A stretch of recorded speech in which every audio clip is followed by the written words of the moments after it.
24년에도 말씀드렸지만 현대차가 세계 1등을 하게 돼요. 가장 중요한 건 유럽의 몰락이에요. 울산에 옛날에 자동차 엄청 많았죠. 울산이 죽었었죠. 거제도도 죽고요. 다시 살 겁니다. 현대랑 뭔가 M&A가 크게 극딜이 이루어질 것으로 예상이 됩니다.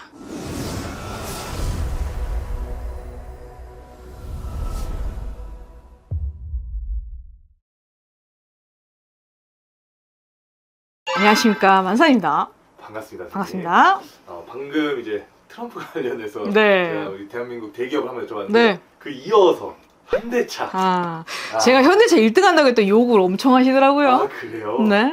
야, 지금 현대차 뭐 장난 아닙니다. 네. 트럼프가 아주 콕 집어서 지금 뭐 세금 관세 지금 뭐 못 많이 주겠다. 그 처음에 몇 달 전에 뭐 자동차 세금 매긴다니까 현대차 죽었다고 뭐 나한테 뭐 욕을 하고 뭐 난리를 치더라고요. 근데 맞습니다. 제가 24년에도 말씀드렸지만 현대차가 세계 1등을 하게 돼요. 이게 여러 가지 이유가 있는데요. 네. 테슬라가 제가 죽을 거라는 얘기 미리 말씀드렸잖아요. 많이 말씀해 주셨습니다. 네, 테슬라가 떡락할 거고요. 테슬라가 그렇지만 전기차만 하는 회사는 아니다 하면서 나한테 막 다 그렇게 다시는데요. 테슬라는 보조금으로 큰 회사예요. 자동차 전문 회사가 아니에요. 환경 보조금으로 큰 회사입니다. 네, 그걸 알고 계셔야 되고요. 가장 중요한 건 유럽의 몰락이에요. 유럽이 몰락을 하면서 제조업 분야에서 BMW와 벤츠가 중국 시장과 가까워지면서 기술의 몰락이 온 거죠. 제가 선생님 또 유럽 말씀해 주니까 그 이유가 혹시 중국의 중국하고 교류가 시작이 되면서 중국에 투자를 했죠. 유럽에서. 자, 유럽에서 경제 발전을 위해서 저가 노동력과 그리고 빠른 제조업의 성장을 위해서 중국과 M&A를 많이 했죠. 그러면서 기술 집약된 것을 중국에 뺏긴 것도 있고요. 유출된 것도 있고요. 그리고 공동 투자를 하면서 중국 경제가 힘들어지면 유럽이 망할 수밖에 없어요. 왜냐하면 투자를 거의 80%를 했거든요. 유럽에서. 지금 뭔가 퍼즐이 하나씩 맞춰지고 있는 느낌인데 네. 그러면 현대차가 어쨌든 지금 미국 트럼프가 이렇게 공식 석상에서 얘기할 정도면 네. 뭔가 화끈하게 밀어줄 것 같은 느낌이 많이 화끈하게 들거든요. 밀어주는 게 아니라 중국을 못 믿겠다는 얘기예요. 중국 대신 한국 기업으로 밀어주겠다. 왜냐면 유럽에서 배신했잖아요. 유럽에서 중국으로 배신한 거 아닌가요? 맞습니다. 먼저 배신했잖아요. 맞습니다. 뒤통수 쳤으니까 나도 뒤통수 치겠다 아닌가? 그러면 어떻게 트럼프 보면 왕따시키고 원래 중국하고 짝짝꿍 하려다가 안 되신 거잖아요. 결국에는 이제 현대차의 입장에서 봤을 때는 네. 미국에다 뭐 공장을 짓고 뭐 어쨌든 투자를 미국 쪽에 많이 할 가능성도 커질 수밖에 없죠. 그렇죠. 미국에만 하지는 않겠죠. 막 해외에 있던 공장을 자국으로 다시 이전할 가능성이 높아요. 근데 기술 저는 유출 때문에요. 현대차만 생각을 했었는데 울산이 다시 살아요. 제가 말씀드렸죠. 울산이 다시 살 것이고요. 울산에 옛날에 자동차 공장 많았죠. 네, 그죠? 맞습니다. 울산이 죽었었죠. 거제도도 죽고요. 다시 살 겁니다. 네. 자국의 제조업을 살리는 것이 산업에서는 정설로 느껴지게 될 겁니다. 해외 공장을 설치하는 것에 대한 위험성, 부담이 커지게 되죠. 기술 유출이 심하니까요. 맞습니다.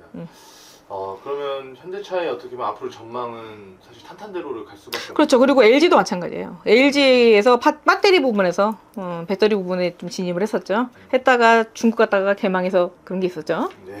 그래서 아마 이를 갈고 있을 겁니다. 그래서 아마 대단한 발견을 할 걸로 예상이 됩니다. 뭔가 LG 쪽에서도 뭔가 하나 크게 네, 크게 대박이 터질 겁니다. 그래서 아마 현대랑 LS랑 LG랑 뭔가 M&A가 크게 극딜이 이루어질 것으로 예상이 됩니다. 요거는 한번 따로 LG에 대해서 제가 한번 자세히 알아보도록. 그 얘기를 제가 5년 전에 했거든요. 네. 그러면 이제 어쨌든 전기차 그 중에서도 말씀하신 테슬라나 현대차 사실 뭐 중국 쪽에도 지금 전기차를 굉장히 정차가 있는데 고속 충전을 하는 거에 대한 화제가 많이 발생할 거예요, 올해. 아마 문제점이 조만간 튀어나오게 되겠습니다.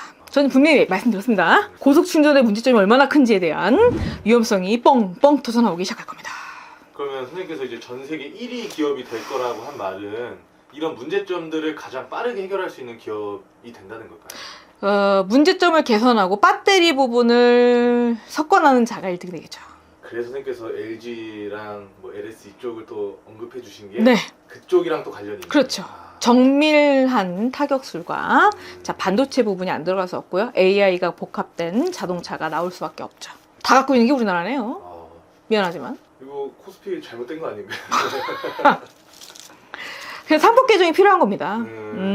근데 그거를 어떻게 보면 그래요. 자본 구조 자체가 재벌 구조 위주로 돌아갔기 때문에 지금 재벌 3세 구조죠.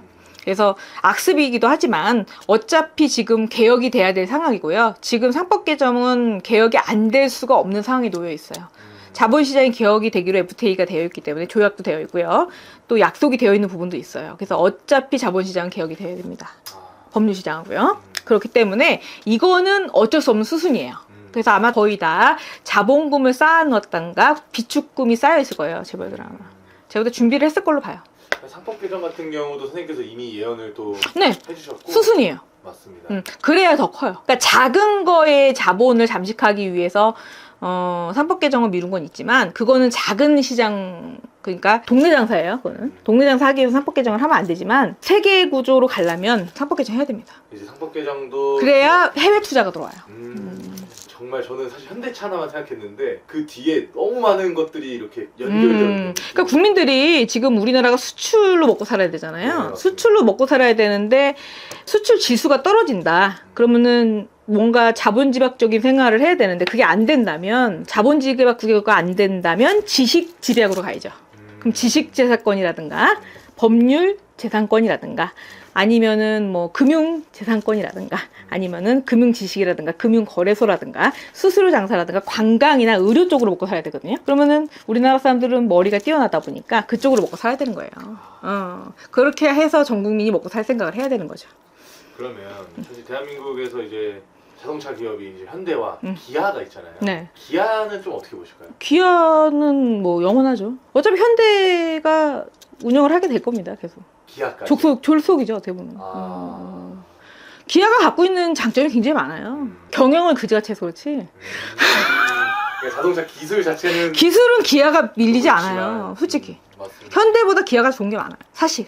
그러면 나중에 뭐 병합될 수도 있는 걸까요? 병합이라기보다는 기업은 같은 구조이나 네. 그죠? 약간의 디자인이라든가 여러 가지 브랜드상으로 다르게 경영할 수는 있겠죠. 지배구조는 같아도. 그럼 대한민국이 어떻게 보면 진짜 기술력이 또 인정받는 시기가 이제 곧 다가올 것 배터리 같은데. 분야를 석권하는 자가 1등을 하게 돼 있어요. 에너지와 배터리 집약도 그리고 정밀 타격수를 지배하는 자가 전 세계를 지배하게 돼 있습니다.